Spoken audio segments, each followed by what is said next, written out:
इतिहास साक्षी है कि पुण्य भूमि भारत की गाथा भारत की अस्मिता, गौरव और राष्ट्रीय स्वाभिमान के लिए विदेशी आक्रांताओं से संघर्ष की महान गाथा है। बर्बर आक्रांताओं ने भारत की आत्मा पर चोट करने और भारत का अपमान करने के लिए हमारी संस्कृति और आस्था के केंद्रों को उद्ध्वस्त किया। सोमनाथ, काशी, मथुरा और अयोध्या के मंदिरों का तोड़ा जाना आज भी भारत की स्मृतियों में जीवित है। सन 1528 में अयोध्या में भगवान श्री राम के मंदिर का मुगल आक्रांता बाबर द्वारा तोड़ा जाना ऐसी ही एक अक्षम्य घटना थी जिसने सीधे भारत के सम्मान और आत्मा पर चोट की थी। कारण साफ था, अयोध्या के श्री राम के मंदिर पर आक्रमण भारत की आत्मा पर आक्रमण था। जहां हर भारतीय के रोम रोम में राम बसते हैं, वह भारत यह अपमान कैसे सहता। राम मंदिर पर आक्रमण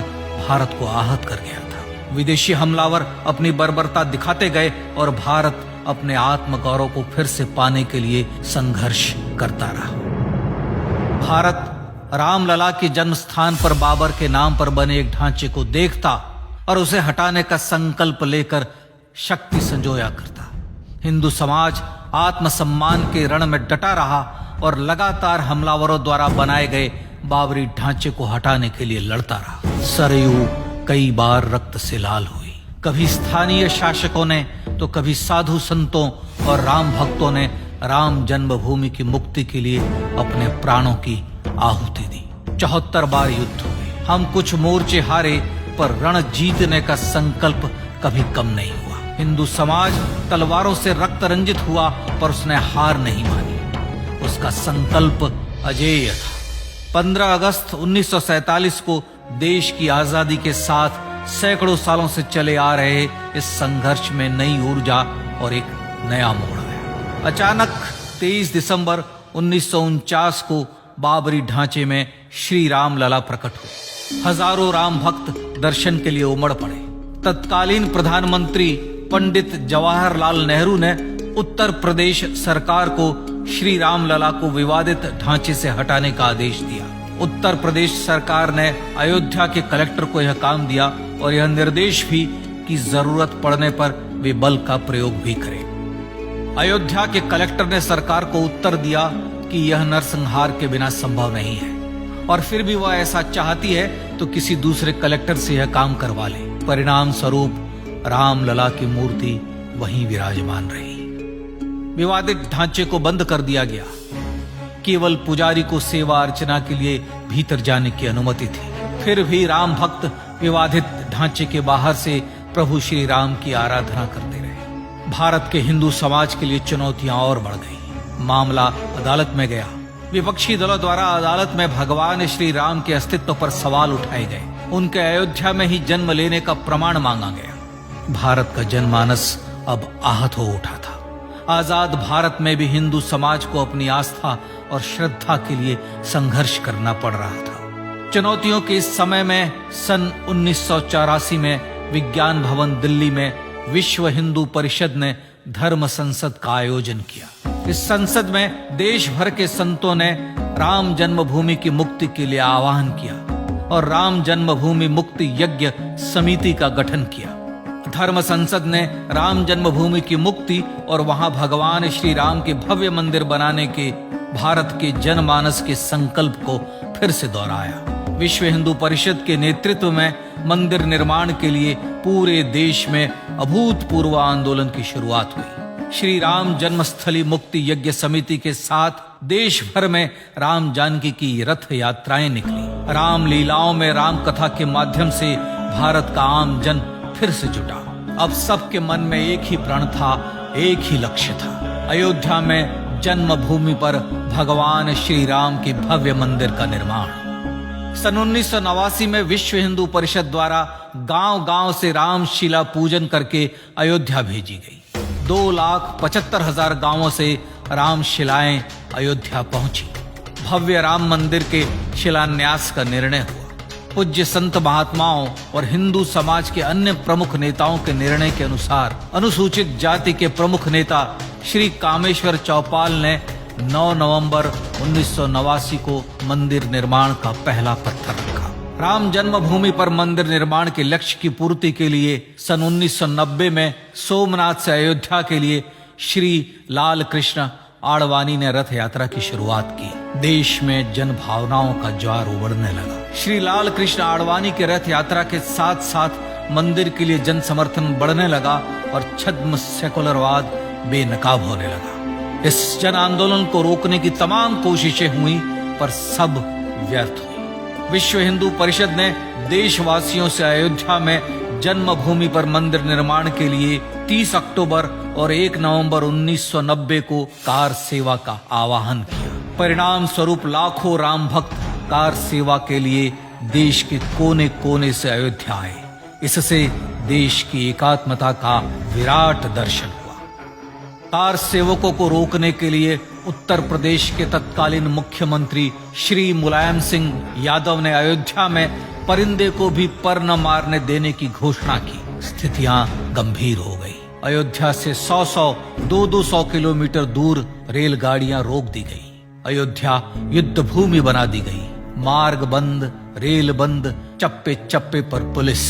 अयोध्या सैनिक छावनी में बदल गई। राम नाम पर ऐसी पाबंदी कि अर्थी ले जा रहे लोगों तक को रोका गया क्योंकि वे राम नाम सत्य कह रहे थे। लेकिन सैकड़ों किलोमीटर की यात्रा कर कार सेवक अयोध्या पहुंचने लगे। राम के गीत गाते, होठों पर हंसी और पांव में छाले लिए राम काज के लिए राम भक्त देश विदेश से अयोध्या पहुंच ही गए। कार सेवकों पर गोलियां चली। अनेक कार सेवक शहीद हुए। आजाद भारत में जन्मभूमि पर राम मंदिर के लिए कार सेवकों ने फिर एक बार अपना बलिदान दिया, पर कार सेवकों ने विवादित ढांचे पर भगवा फहरा ही दिया और इस तरह कार सेवा सफल हुई। श्री राम जन्मभूमि आंदोलन ने भारत की सुप्त आत्मा को झकझोर कर जगा दिया था। विश्व हिंदू परिषद ने फिर एक बार 6 दिसंबर 1992 को कार सेवा का आह्वान किया। राम भक्तों को कार सेवा करने देने के लिए अदालत में प्रार्थना की गई, पर अदालत ने कोई निर्णय नहीं दिया। परिणाम स्वरूप बौद्ध, जैन, सिख, स्वामीनारायण संप्रदाय, गायत्री परिवार, हर पंथ मत विचार के हिंदू एकत्र हो गए। छूत अछूत का भेद मिटा, जाति की पहचान मिटी। हम सब हिंदू, हम सब सिंधु बन गए। राम सिंधु में ज्वार उठा और देखते ही देखते 6 दिसंबर 1992 को श्री राम जन्मभूमि से बाबरी ढांचा सदा के लिए हट गया।